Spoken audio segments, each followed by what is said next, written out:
Hi there, and welcome to the Daily Gardener, and thank you for listening. I'm your host, Jennifer Ebling. It's November 11th. Happy Veterans Day to all veterans.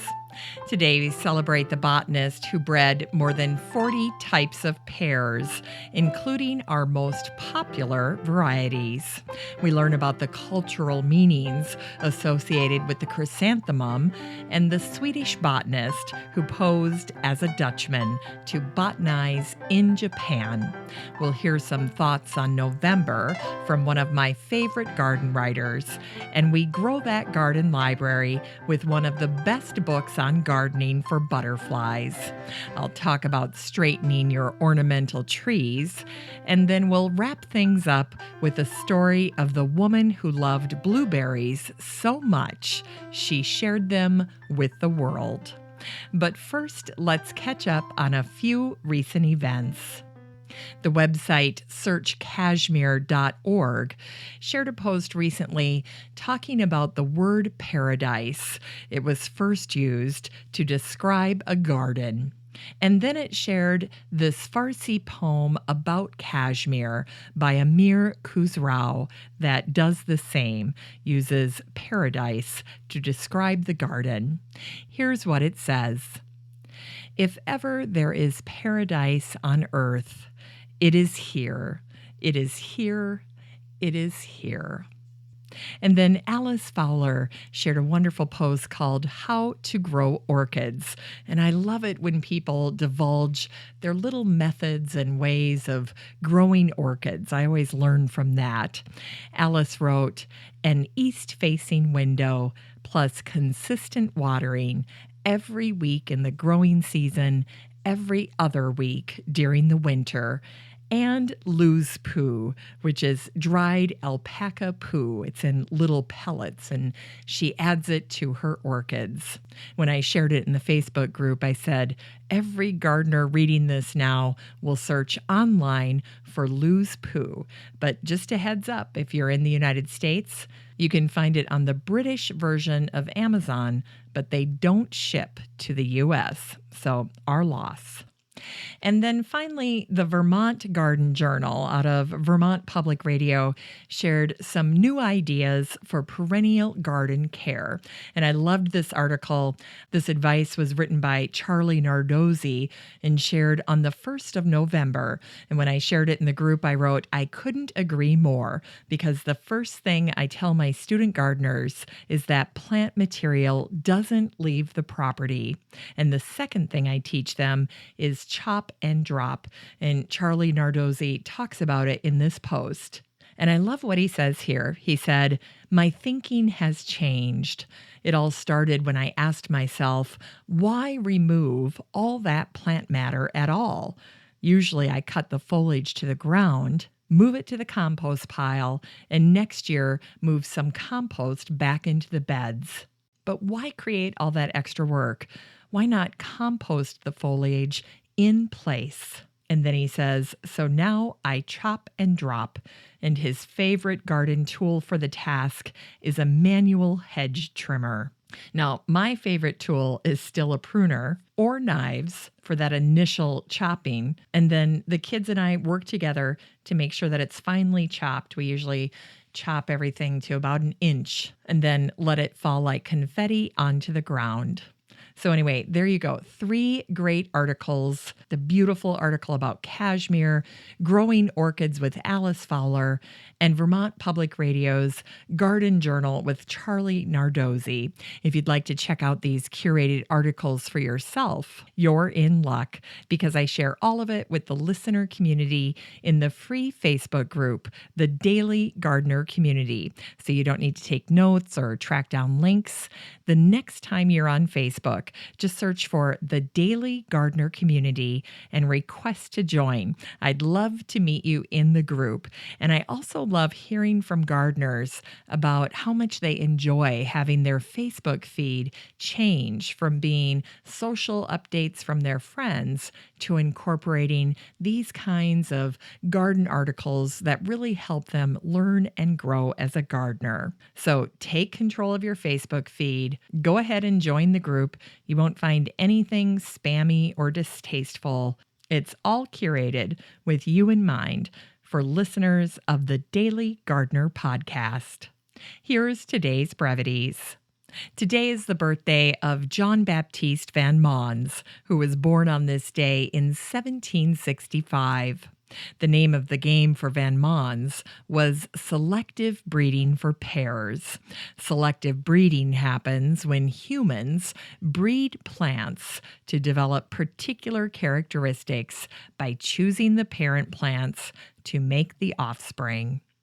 Check out the patience and endurance that was required as Van Mons described his work. I have found this art to consist in regenerating in a direct line of descent and as rapidly as possible, and improving variety, taking care that there should be no interval between the generations. To sow, to resow, to sow again, to sow perpetually, in short, to do nothing but sow, is the practice to be pursued, and which cannot be departed from. And in short, this is the whole secret of the art I have employed. I love that. To sow, to resow, to sow again, to sow perpetually. In short, to do nothing but sow. Jean-Baptis van Mons produced a tremendous amount of new pear cultivars in his breeding program, something north of 40 incredible species throughout his lifetime. The Bosque and the d'Anjou pears we know today are his legacy. And on this day in 1790, chrysanthemums were introduced to England from China. Chrysanthemums are the November birth flower and the 13th wedding anniversary flower. The greens and blossoms of the chrysanthemum are edible, and they are particularly popular in Japan, China, and Vietnam. Generally, chrysanthemums symbolize optimism and joy, but they also enjoy some unique cultural meanings around the world. Back in the Victorian language of flowers, the red chrysanthemum meant I love, and the yellow chrysanthemum symbolized slighted love. In China, the chrysanthemum is a symbol of autumn and the flower of the 9th moon. During the Han Dynasty, the Chinese drank chrysanthemum wine. They believed it made their lives longer and made them healthier. As a result, the chrysanthemum was often worn to funerals. And on Mother's Day down under, Australians traditionally wear a white chrysanthemum to honor their moms. And chrysanthemums are common Mother's Day presents. In Poland, chrysanthemums are the flower of choice to be placed on graves for All Saints' Day and All Souls' Day. And finally, in 1966, Mayor Richard Daley declared the chrysanthemum was the official flower of the city of Chicago. And on this day in 1799, the Leonids meteor shower was seen from Europe and South America. The famous German explorer and botanist Alexander von Humboldt had just arrived in South America to begin his great 5-year exploration, and he wrote this in his journal from Chile as he saw the Leonids meteor shower.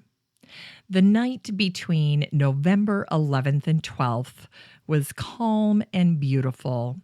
During 4 hours, we observed thousands of huge fireballs, often with a brightness like Jupiter. Long smoke trails were left behind, lasting 7 to 8 seconds. Often the meteors exploded, leaving trails too. And it wasn't just Humboldt who witnessed this event. Andrew Ellicott Douglas, an early American astronomer who was born in Vermont, observed the Leonids from a ship off the Florida Keys.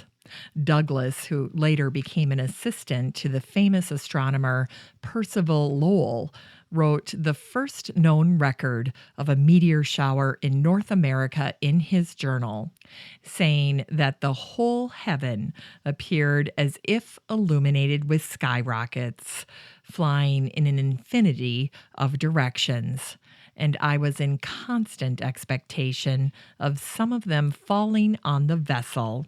They continued until put out by the light of the sun after daybreak. And today is the anniversary of the death of the father of South African botany, the botanist Carl Peter Thunberg, who died on this day in 1828. Carl Linnaeus had taught Thunberg, and Linnaeus encouraged him to continue his work by visiting other parts of Europe. Eventually, Thunberg joined the Dutch East India Company, and he botanized in South Africa for 3 years. After South Africa, he set his sights on Japan, but before he went, Thunberg needed to become Dutch. Why is that? Well, averse to the influence of Christianity, the Japanese had closed their country off to all European nations except for Holland because they valued the medicinal plant knowledge of the Dutch botanists. So when Thunberg went to Japan, he hid his Swedish heritage and he posed as a Dutchman. In fact, during the 18th century, Thunberg was Japan's only European visitor, and his Flora Japonica, published in 1784, was a revelation to botanists around the world. During his time in Japan, Thunberg discovered the Easter lily growing near the city of Nagasaki. He also found Forsythia in Japan, and he named it in honor of William Forsyth.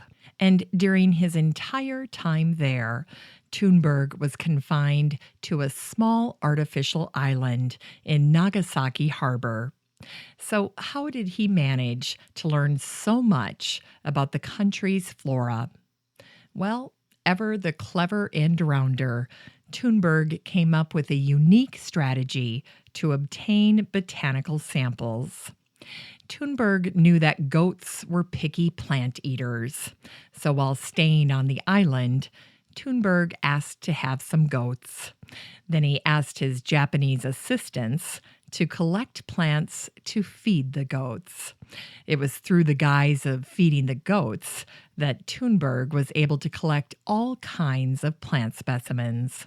The most impressive examples were a total of 5 different species of hydrangea that were previously unknown to the West. These hydrangeas included the lace caps. They're the ones that produce the beautiful UFO ring of blooms around the flower head of the hydrangea's small florets. Japan was very private about them. Can you imagine Thunberg's excitement? The entire time Thunberg was away, which amounted to an incredible 9-year journey from his native Sweden to South Africa and then to Japan, Thunberg sent plants and letters to his old teacher and friend Linnaeus, who wrote that he had never received more delight and comfort from any other botanist than Thunberg. In Unearthed Words, here are some thoughts on November from one of my favorite garden authors, Beverly Nichols. Most people early in November take last looks at their gardens, are then prepared to ignore them until spring. I'm quite sure that a garden doesn't like to be ignored like this. It doesn't like to be covered in dust sheets, as though it were an old room which you had shut up during the winter. Especially since a garden knows how gay and delightful it can be, even in the very frozen heart of the winter, if you only give it a chance. It's time to grow that garden library with today's book recommendation, Gardening for Butterflies by the Xerxes Society. The subtitle for this book is How You Can Attract and protect beautiful, beneficial insects. In this 2016 book, gardeners get practical and expert advice from the Xerxes Society on all things butterflies. You'll learn why butterflies matter, why they're in danger, and the simple steps that we can all take to make a difference. Gardeners will appreciate learning about the best blooms for attracting butterflies, like penstemon, pearly everlasting, and golden Alexanders. There are sections on designing a butterfly garden, creating a shelter, observing and conserving, even tagging butterflies to help track migration. Gardening for butterflies provides home gardeners with everything they need to create beautiful, beneficial, butterfly-loving gardens. Here's today's garden chore. It's the perfect time to stake your ornamental trees. While you're outside wrapping your boxwoods, arborvitaes, and shrubs in burlap, take time to stake your trees, especially smaller ornamentals like your lilacs and your hydrangea. It's something you can do now that actually means one less thing to do in the spring. Finally, here's something sweet to revive the little botanic spark in your heart. Today is the anniversary of the death of the Queen of Blueberries, Elizabeth Coleman White, who died on this day in 1954. When Elizabeth was a little girl, growing up on her dad's cranberry farm in the Pine Barrens of Burlington County, New Jersey, she would take walks and gather blueberries, wild blueberries. There wasn't any other way to procure them. Over time, Elizabeth began to wonder about creating a blueberry crop, something that would fit nicely with the cranberry harvest, which happened late in the season. Cranberries grow in highly acidic soil, which is also perfect for growing blueberries. Elizabeth began by having the local blueberry pickers keep their eyes out for the plants with the biggest berries, and then she'd have them transplanted to her father's field. She wrote, "I used to call them swamp huckleberries and thought an occasional one, half an inch in diameter, huge. They always grew luxuriantly about the margins of our cranberry bogs, and as a girl, I used to hunt the largest and best flavored berries and dream of a field full of bushes as good. I knew it was a wild dream." As fate would have it, in 1910, the chief botanist at the USDA, Frederick Colville, was also working on blueberries at his summer home in New Hampshire. When Elizabeth read about his efforts, she reached out, and the two worked out a deal where Elizabeth would use her land and labor. Colville would supply his technical expertise, especially when it came to propagation. Together, they crossbred the largest New Jersey blueberries with the largest New Hampshire blueberries, and the rest, as they say, is history. Elizabeth wrote, "Enough of the puzzle has been fitted together to show that my old dream was but a faint shadowing of the possibilities. Now I dream of cultivated blueberries shipped by the trainload, blueberry specials to every part of the country." And she continued, "The little berries of today's dreams are half an inch in diameter, and the big ones, well, it's hard to measure a dream accurately, but they're at least an inch across. And raising all these blueberries will give healthful remuneration and employment to lots of people. But you can dream for yourself, only if you are to share my confidence that this dream is not wild. Someday it will come true." It took Elizabeth 5 years to develop the first blueberry crop. The wastelands around the pine districts in New Jersey, where she grew her blueberries, increased in value from 50 cents an acre to $500 an acre after the blueberry was cultivated. That first harvest yielded 21 bushels of berries, and it sold for $114. By 1947, more than 8,000 bushels were harvested, and in 2016, a total of 690 million pounds of cultivated wild blueberries were harvested in the United States, and an annual revenue was around $80 million. In addition to cultivating the first blueberry, Elizabeth was the first person to use cellophane to protect and market them. The Whitman Chocolate Company had inspired her because that's how they packaged their chocolates. Whitman's also partnered with Elizabeth, and they helped her source the cellophane from France so that people all around the country could see her blueberries right through the packaging. And there's one more footnote to the Elizabeth Coleman White story. She was a champion of native plants. She fought to save the American holly, and in 1947, Elizabeth helped found the Holly Society of America. Thanks for listening to The Daily Gardener, and remember, for a happy, healthy life, garden every day. The Daily Gardener is produced weekdays in lovely Maple Grove, Minnesota. You can find complete show notes over at thedailygardener.org, and be sure to share the show with your garden friends.